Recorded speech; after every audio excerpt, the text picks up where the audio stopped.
از سجریش تا راهن یه نبضه بی وقفه، ولی عصر خیس شهر قدم های بی حوصله تو کافه های قدیمی. بعد یه روز سخت بوی نون سنگک، صبح زود تو محل صفنونه وای خاطر مشترک هممون، از جوش تا ونک رویه ها تو راهه. هر کی یه قصه داره ولی دلش همراهه.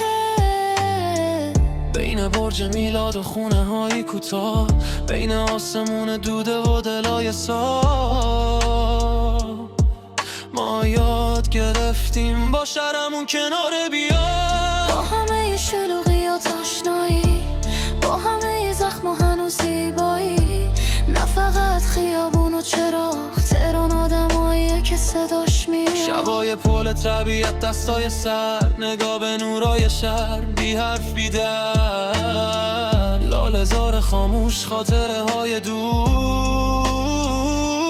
گفتن برو ولی ما موندیم، چون این شهر با ما جون گرفته. تهران از جنوب خسته تا شمال مرتع، یه اسم تو شناسنامه نیست، یه حسیه که از آدم جدا نیست. تهران ما با همه نداشنا، با همه دلتنگی ها. تهران ما داستانیه که هنوز ادامه داره.